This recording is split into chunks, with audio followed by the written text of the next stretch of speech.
Comentário do Evangelho de João Calvino, a partir do capítulo 9.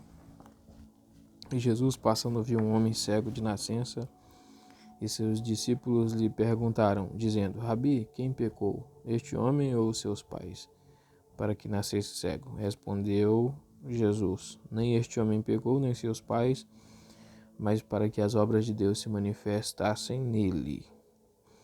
Devo realizar as obras daquele que me enviou enquanto é dia. A noite vem, quando ninguém pode trabalhar. Enquanto estou no mundo, eu sou a luz do mundo. Primeiro, Jesus viu um homem cego. Neste capítulo, o evangelista descreve a restauração da vista ao homem cego, ao mesmo tempo combinando uma doutrina com o fim de realçar o fruto do milagre de nascença. Esta circunstância faz uma exibição adicional do poder de Cristo, porque a cegueira que ele trazia desde o ventre materno e que tinha suportado até a chegada da idade adulta não podia ser curada por medicamentos humanos. Isso propicia aos discípulos a ocasião de compor uma pergunta: este castigo era proveniente do pecado de quem? Rabi, quem pecou, este homem ou seus pais? Em primeiro lugar, visto que as escrituras testificam que todos os sofrimentos aos quais a raça humana está sujeita são procedentes do pecado, sempre que vemos alguma pessoa em estado desditoso, não conseguimos evitar que um pensamento invada imediatamente nossas mentes, a saber que as aflições que sobrevêm pesadamente sobre ela são castigos infligidos pela mão divina. Aqui, porém, comumente erramos de 3 formas. Eis o primeiro erro: enquanto cada ser humano está pronto a sussurrar outrem com extrema mordacidade, há poucos que aplicam a si mesmos como se deve fazer a mesma severidade. Se meu irmão tem um encontro com a adversidade, instantaneamente reconheço o juízo divino. Mas se Deus me castiga com um golpe mais pesado, eu fecho os olhos para meus pecados. Ao considerar os castigos, porém, cada um deve começar por sua própria pessoa e ser menos piedoso para consigo mesmo do que para com outrem. Portanto, se quisermos ser juízes cândidos nessa matéria, aprendamos a ser rápidos em discernir nossos próprios males do que os males de outrem. O segundo erro está na excessiva severidade.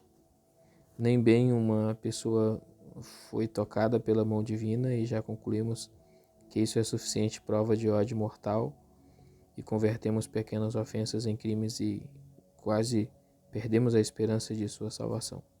Ao contrário disso, ao atenuarmos nossos pecados, raramente pensamos que cometemos as mesmas pequenas ofensas quando estamos cometendo um crime extremamente grave. O terceiro erro é quando falhamos neste aspecto, pronunciamos condenação sobre todos, sem exceção, aos quais Deus visita com a cruz ou com tribulação. O que acabamos de dizer é indubitavelmente real, a saber que todas as nossas aflições são oriundas de pecado. Deus, porém, aflige seu povo por várias razões, pois visto que há algumas pessoas cujos delitos ele não castiga neste mundo, mas cujo castigo ele prorroga até a vida futura, a fim de que ele as aflija com tormentos muito mais terríveis. Assim, ele frequentemente trata seu povo crente com maior severidade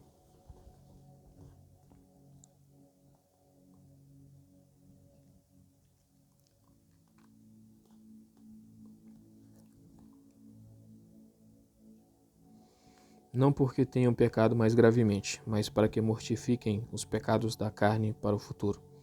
Algumas vezes ele também não leva em conta seus pecados, mas apenas prova sua obediência ou os treina na paciência, como vemos o caso do santo Jó, um homem justo e que era temente a Deus e que se torna o mais miserável de todos os homens. E, no entanto, não é por causa de seus pecados que é dolorosamente afligido, senão que o próprio divino era diferente, a saber, para que a sua piedade fosse mais plenamente certificada, inclusive na adversidade. Portanto, são falsos intérpretes os que asseveram que todas as aflições, sem qualquer distinção, são enviadas em decorrência de pecados, como se a medida de castigos fosse igual, ou como se Deus nada mais considerasse o castigar os homens além daquilo que cada um merece. Por isso, aqui há duas coisas que devem ser observadas: que o juízo começa, na maioria das vezes, na casa de Deus, 1 Pedro 4,17, e, consequentemente, enquanto passa por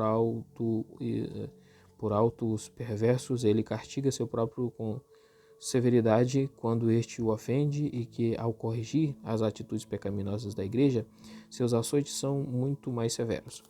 Em seguida, devemos observar que há várias razões pelas quais ele aflige os homens, pois ele entregou Pedro e Paulo nas mãos do executor, como se fossem os mais perversos ladrões. Daí inferimos que nem sempre podemos pôr nosso dedo nas causas do castigo que os homens têm de suportar.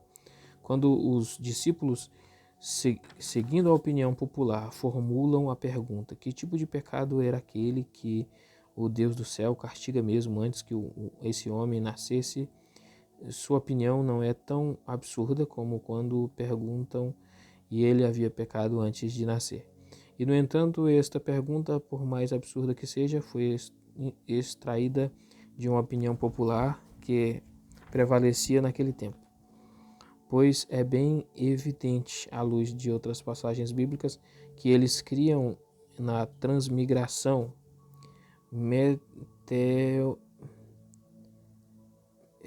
no caso é um F aqui,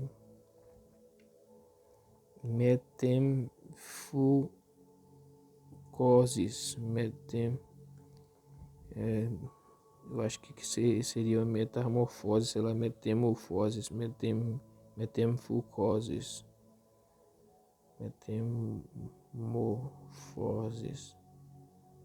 Mano, ele não era um F, era um C, era um Kzi, mas metamorfose ou metamorfoses que está escrito, de que sonhava Pitágoras, ou que as almas passavam de um corpo para outro. Com isso, notamos que a curiosidade dos homens é um labirinto excessivamente profundo, especialmente quando se lhe acrescenta presunção. Notavam que alguns nasciam aleijados, outros estrábicos, outros totalmente cegos e outros com o corpo deformado. Mas, em vez de reverenciarem como se deve fazer os juízos secretos de Deus, queriam ter uma razão concreta em suas obras.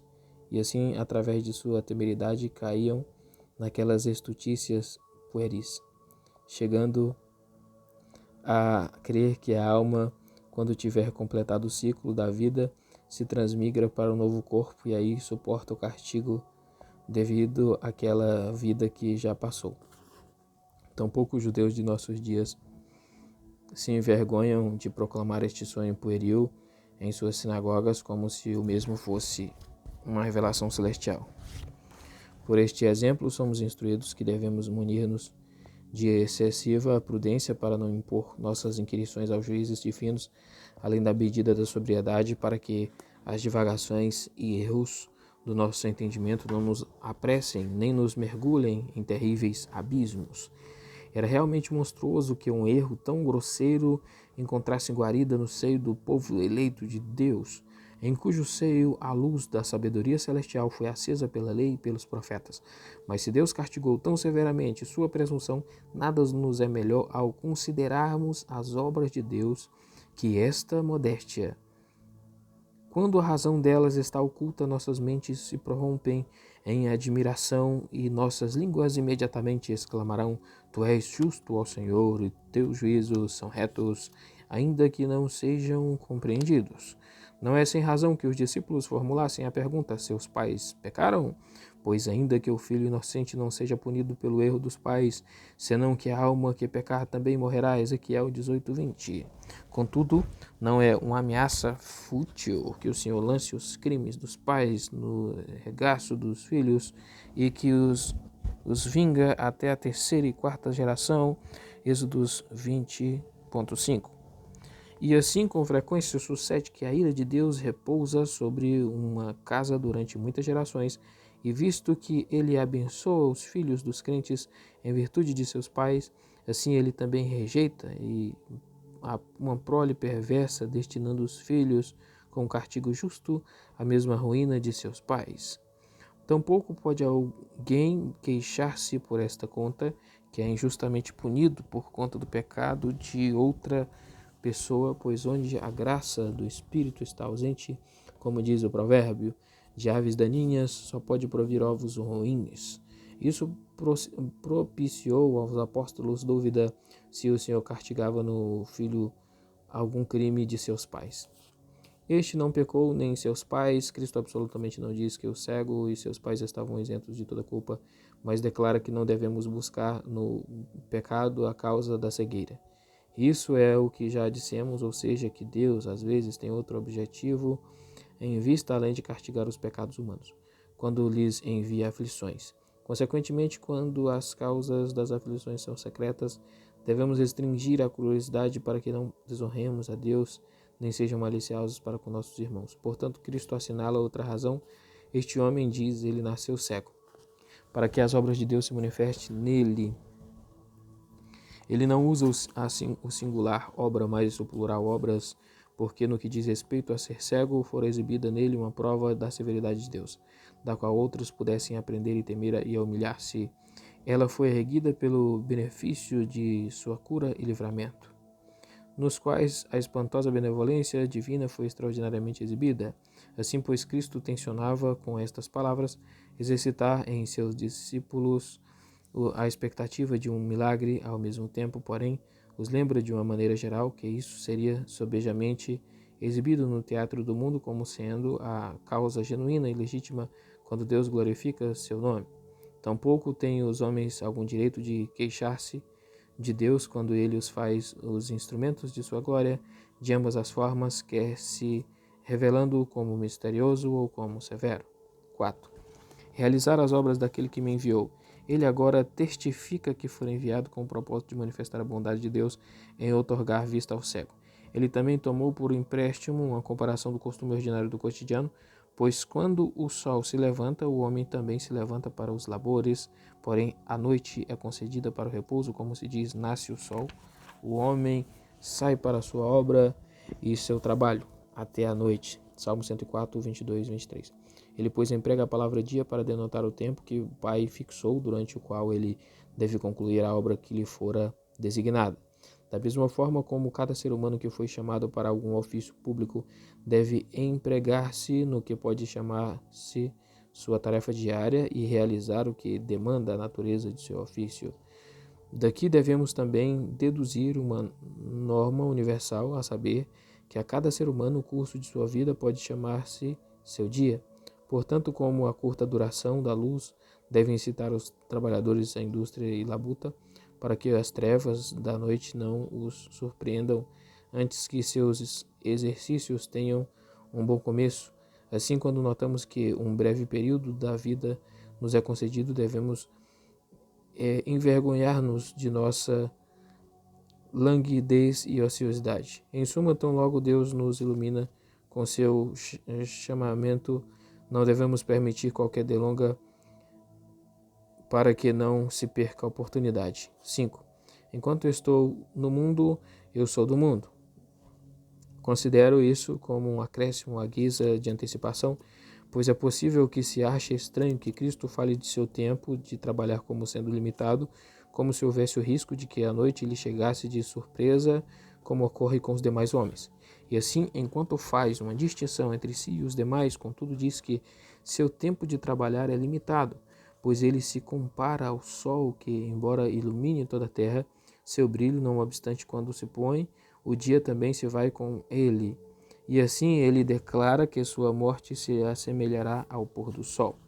Não que sua morte extinga ou obscureça sua luz, mas que ela subtrai de si a visão do mundo.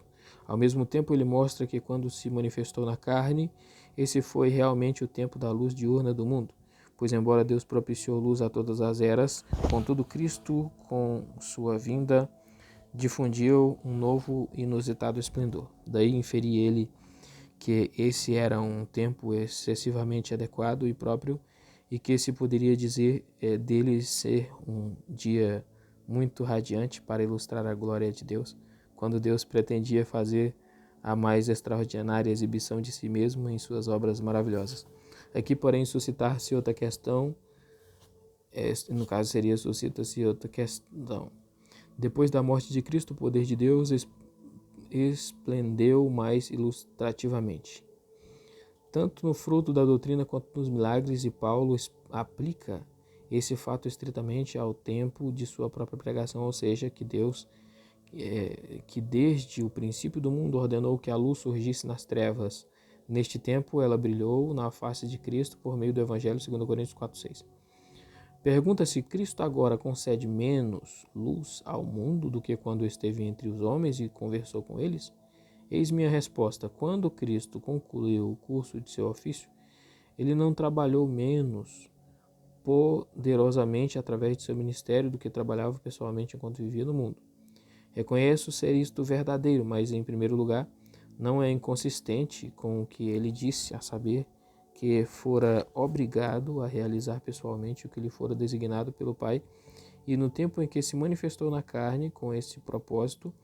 Em segundo lugar, não é inconsistente com o que ele disse, a saber que sua presença física era o verdadeiro e especial dia do mundo, cujo esplendor se difundiu por todas as eras.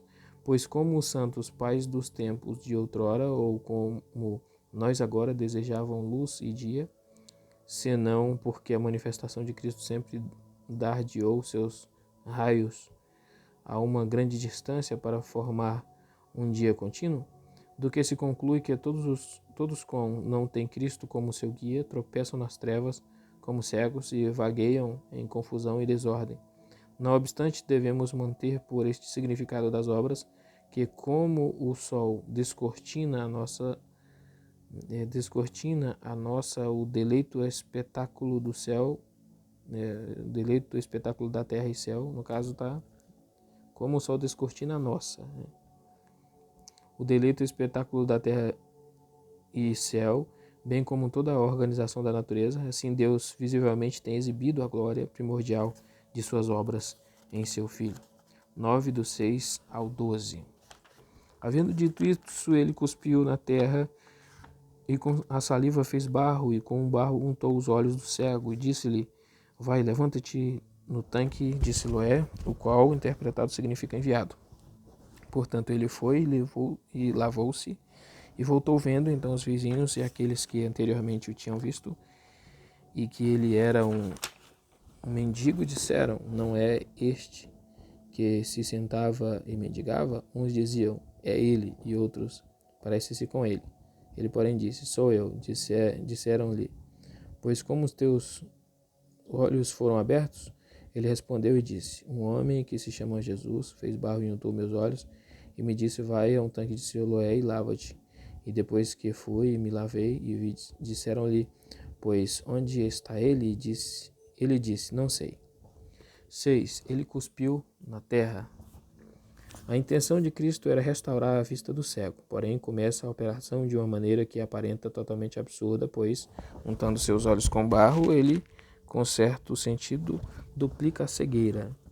Quem jamais concluiu ou que ele estava motejando a miséria do homem, ou que estava praticando uma brincadeira sem sentido e absurda, mas com isso ele tensionava testar a fé e a obediência do cego. Para vir a ser um exemplo a todos, certamente ele não foi uma prova ordinária de fé, ou seja, que o cego, confiando numa mera palavra, está plenamente convicto de que sua vista lhe será restaurada, e com essa convicção correu ao lugar que lhe fora ordenado. O fato de simplesmente obedecer a Cristo serviu de extraordinário enaltecimento de sua obediência, ainda que houvesse muita distração para mudar de curso, e aqui está a prova da verdadeira fé, quando a mente devota, satisfeita com a mera palavra de Deus, promete e faz o que parece incrível. A fé é instantaneamente seguida de prontidão para obedecer, de modo que aquele que se convence de que Deus será seu fiel guia, tranquilamente se entrega à diretriz divina. Não pode haver dúvida de que alguma suspeita e temor de que pudesse estar sendo zombado vieram à mente do cego. Ele, porém, achou fácil romper tal obstrução ao chegar à conclusão de que se sentia seguro em seguir a Cristo.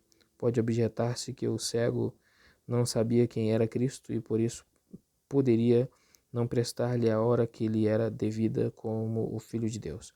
Reconheço tal possibilidade, mas como ele cria que Cristo fora enviado por Deus, se lhe submeteu e não nutriu dúvida de que ele falava a verdade e nada mais viu nele senão o que era divino. E além de tudo isso, sua fé recebe um enaltecimento muito mais excelente, porque embora seu conhecimento fosse tão pequeno, ele devotou-se totalmente a Cristo. 7. Vai e lava-te no tanque de Siloé. Inquestionavelmente, não havia nem no barco e nem na água de Siloé poder algum ou prosperidade alguma para curar os olhos. Cristo, porém, graciosamente fez uso daqueles símbolos externos em várias ocasiões com o fim de adornar seus milagres ou para habituar os crentes ao uso de sinais ou para mostrar que todas as coisas estavam à sua disposição ou para testificar que cada um desses elementos tem aquele poder que ele decide atribuir-lhe. Mas alguém pode inquirir sobre o que está implícito no barro composto de pó e cuspe, e o mesmo poderia entender ter sido uma figura de Cristo, porque o pó denota a natureza terrena da carne e o cuspe, oriundo da boca dele, denota a essência divina do verbo. De minha parte, descarto essa alegoria como sendo mais engenhosa do que sólida, e fico satisfeito com este simples ponto de vista. Como o homem no princípio foi feito do barro, assim, ao restaurar os olhos, Cristo fez uso do barro para que mostrar que ele tinha o mesmo poder sobre uma parte do corpo que o Pai exibira na formação do homem inteiro. Ou talvez pretendesse declarar por meio deste sinal que não lhe era mais difícil remover a obstrução e abrir os olhos ao cego, do que lavar o barro de qualquer forma, seja quem for, e em contrapartida que tanto estava em seu poder restaurar a vista do homem, quanto estava em untar seus olhos com barro. Prefiro a última interpretação. Quanto ao poço de Siloé, talvez tenha ordenado ao cego a lavar-se nele com o fim de reprovar os judeus por não serem capazes de discernir o poder de Deus quando ele está presente. Como Isaías censura os homens de seu tempo, dizendo que desprezavam as águas de Siloé, que correm brandamente, Isaías 8,6, e preferiam as correntes rápidas e impetuosas, esta foi também a razão, creio eu, porque Eliseu ordenou Naamã, o sírio, a ir lavar-se no Jordão, 2 Reis 5,10. Este tanque, se podemos confiar em Jerônimo, era formado por águas que fluíam em certos momentos no Monte Sião, o qual, interpretado, significa enviado. O evangelista intencionalmente adiciona a interpretação da palavra Siloé, porque aquela fonte que ficava próximo ao templo recordava diariamente aos judeus Cristo que estava por vir, mas a quem desprezaram quando se pôs diante deles. O evangelista, pois, engrandece a graça de Cristo, porque é tão somente Ele quem ilumina nossas trevas e restaura a vista ao cego. Porque a condição de nossa natureza é delineada na pessoa de um só homem, para nos lembrar que todos nós somos destituídos de luz e entendimento desde o ventre materno e que devemos buscar a cura desse mal unicamente em Cristo. É preciso observar que, embora Cristo estivesse então presente, não obstante, não quis dispensar os sinais e visava a reprovar a estupidez da nação que descartava a substância e retinha apenas uma fútil sombra dos sinais. Além disso, a espantosa bondade de Deus é exibida neste fato, para que, de iniciativa própria, curasse o cego e não esperasse que ele lhe apresentasse sua oração por socorro. Aliás, visto que somos inerentemente avessos a ele, caso não nos encontre antes que o invoquemos e antecipe sua mercê em nosso favor, Nós que mergulhamos no esquecimento da vida, não, da luz e da vida, estamos arruinados. Então os vizinhos e os que o tinham visto anteriormente. O cego era conhecido não só dos vizinhos, mas de todos os habitantes da cidade, estando acostumado a sentar-se e a mendigar à porta do templo. E o povo comum via com mais interesse tais pessoas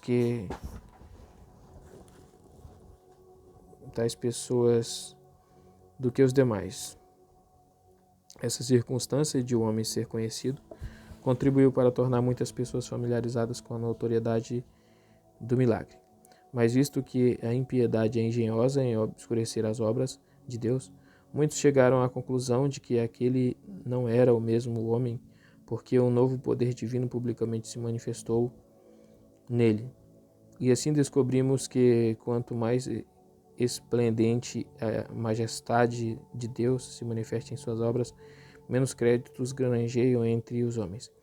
Mas as dúvidas daqueles homens corroboram para provar o milagre, porque em decorrência das dúvidas o cego celebrou ainda mais sublimemente a graça de Cristo com seu testemunho. Não é sem boas razões, pois, que o evangelista enfeixa todas as circunstâncias que pareciam exibir ainda mais claramente a veracidade do milagre. E depois que eu fui e me lavei, tão ditoso o resultado provindo da obediência nos anima a superar cada obstáculo e a prosseguir corajosamente por onde quer que o Senhor nos chamar, e nem mesmo a entreter alguma dúvida de que tudo quanto empreendemos por meio de sua autoridade e sob sua diretriz terá um resultado feliz. 9:16 ao 13.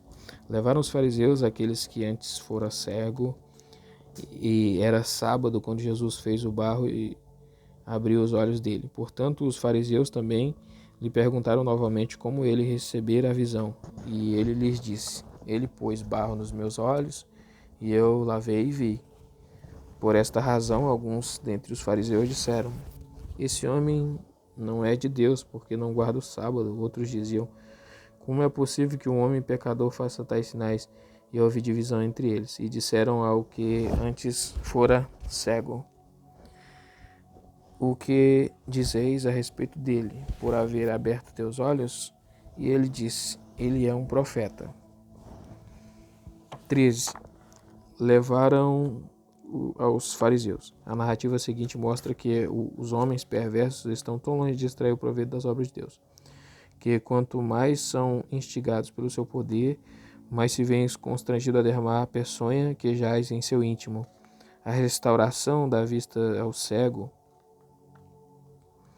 deveria, por certo, ter abrandado até mesmo os corações de pedra, ou pelo menos os fariseus deveriam ter se deixado abalar pela novidade e grandeza do milagre, ao ponto de ficarem em dúvida por um breve tempo, até que inquirissem se ele era de fato uma obra divina.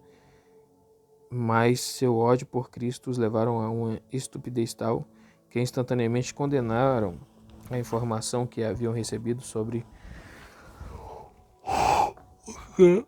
o que ele fizera. O evangelista faz menção de os fariseus, não que outras seitas fossem favoráveis a Cristo, mas porque esta seita era mais zelosa do que as demais em manter a atual condição. A hipocrisia é sempre soberba e cruel. Vivendo inflados com uma falsa opinião acerca de sua santidade, eles se sentiram os principais feridos pela doutrina do Evangelho, a qual condenava toda a simulação de justiça nutrida por eles. E, acima de tudo, todos eles lutavam em prol de seu próprio poder e reino sob o pretexto de empreender a manutenção da lei.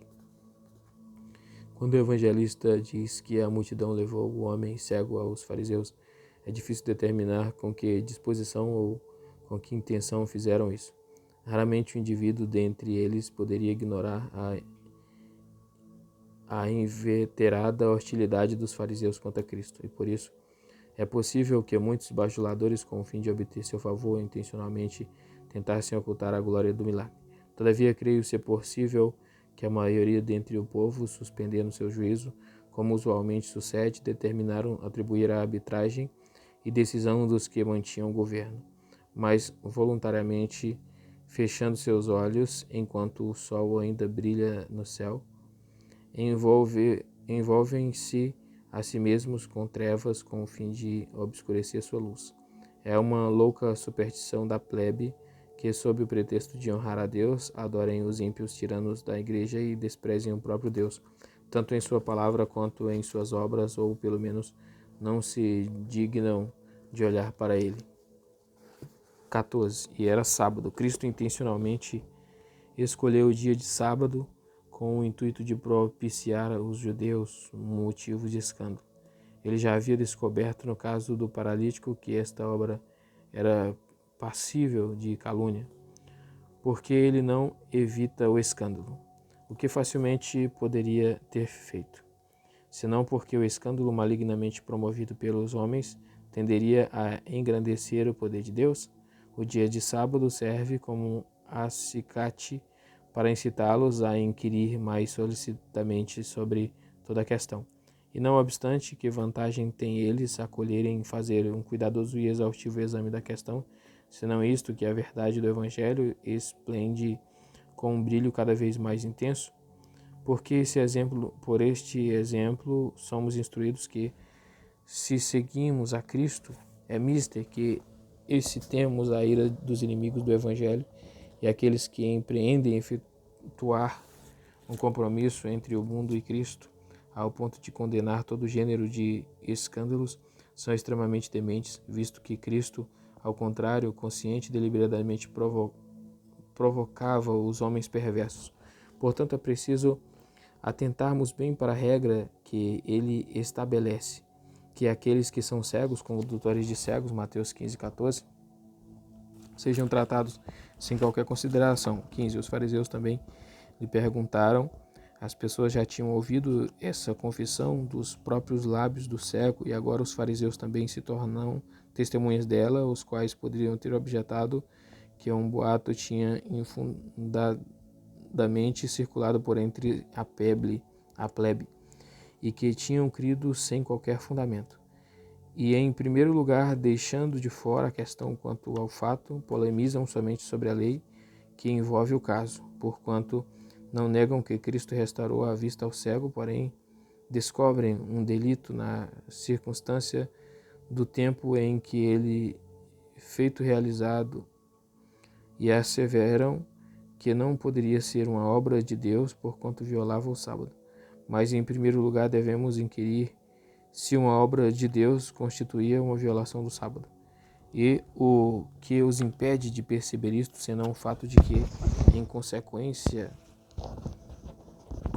de terem sido cegados por pecaminosos motivos e por malícia, nada conseguem ver. Além disso, já tinham sido sobejamente instruídos por Cristo de que os benefícios que Deus outorga aos homens não são mais inconsistentes em relação ao sábado do que a circuncisão, e as obras da lei obrigavam os homens a se absterem somente de suas próprias obras e não das obras de Deus. Êxodos 20:8 e 23:12.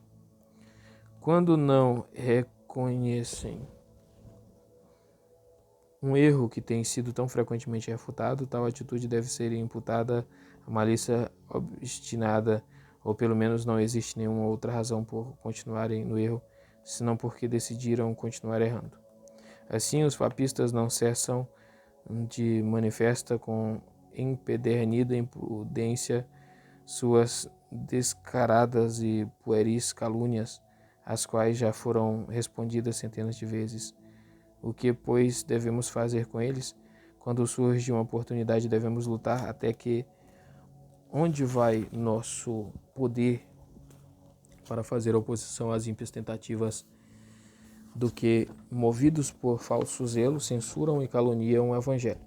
De nenhuma defesa, por mais justa que seja, não fechar sua boca, não temos motivo para desânimo, senão que devemos pisotear sob a planta dos nossos pés, com ousadia e magnanimidade, aquela solicitude de caluniar com a qual tudo fazem para nos oprimir.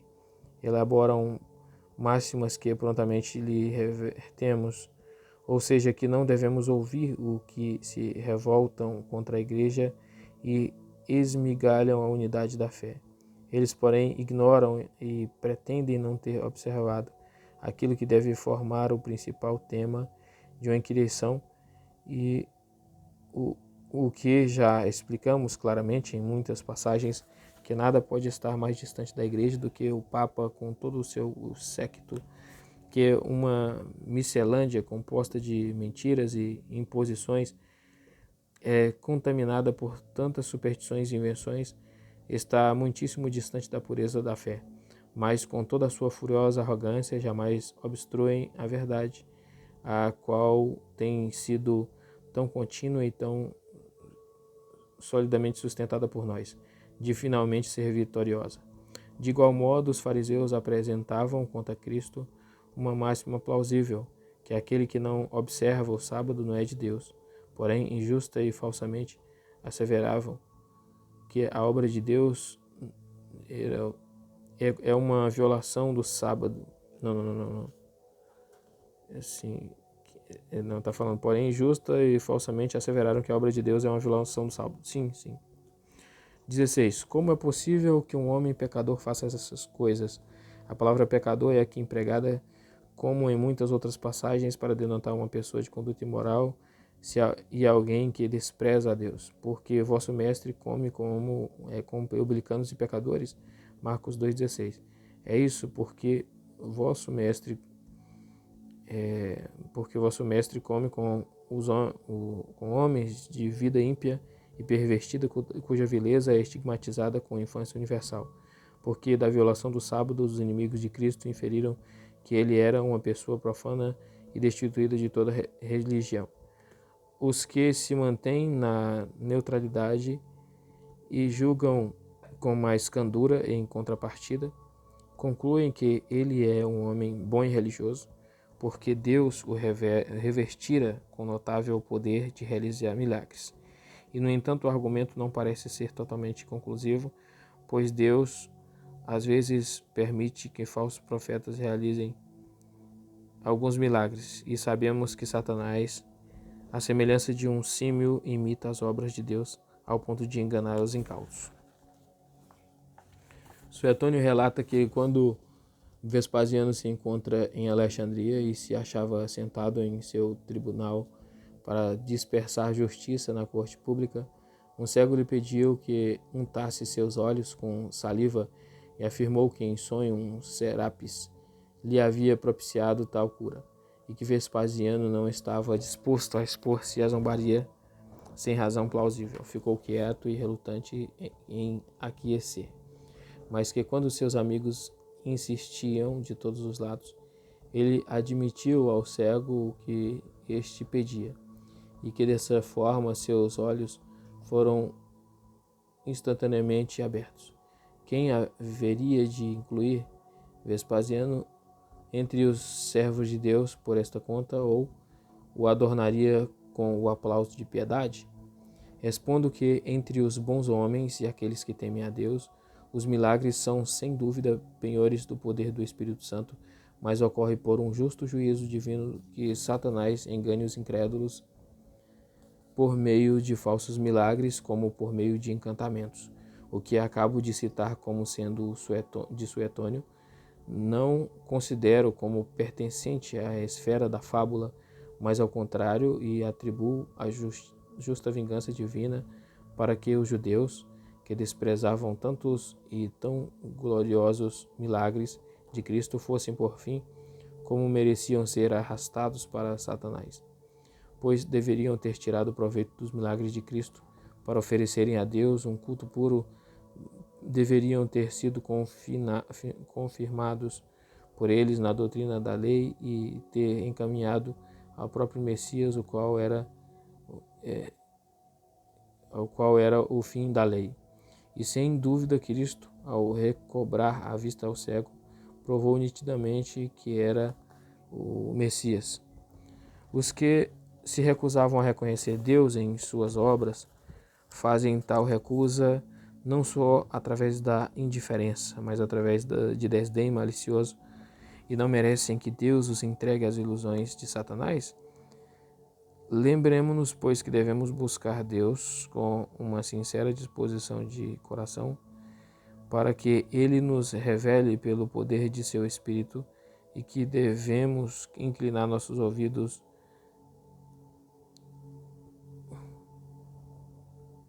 submissamente à sua palavra, para que claramente manifeste os verdadeiros profetas por meio de milagres que não sejam ilusórios. E assim nos beneficiaremos, como devemos fazer dos milagres, e evitaremos expor-nos a fraudes de Satanás. Quando os homens propriamente ditos, ainda que neste aspecto hajam elogiosamente, que falem com reverência sobre os milagres nos quais se exibe o poder de Deus, todavia não manifestam um argumento suficiente e forte para provar que Cristo deve ser reconhecido como profeta, de Deus. Inclusive, o evangelista não pretende que sua resposta seja considerada um oráculo. Ele apenas exibe a ímpia obstinação dos inimigos de Cristo, os quais maliciosamente provocam uma disputa com o que não podem senão reconhecer ser obras de Deus. E quando advertidos, nem ainda atentam para eles por breve tempo. E houve divisão entre eles. Um cisma é um mal terrivelmente pernicioso e destrutivo na igreja de Deus, e como provém, pois, que Cristo provoque a ocasião de discórdia entre os próprios mestres da igreja, a resposta é fácil. Cristo não tinha outro objetivo em vista senão conduzir todos os homens a Deus, o Pai, estendendo-lhe sua mão. A divisão originou-se da obstinada malícia daqueles que não nutriam disposição de ir a Deus. Portanto, todos que não cultivam a obediência à verdade de Deus causam cisma na igreja. Contudo, é preferível que os homens difiram entre si do que todos, em consentimento mútuo, se rebelem contra a verdadeira religião. Por esta causa sempre surgiram diferenças, devemos sempre avaliar bem sua fonte.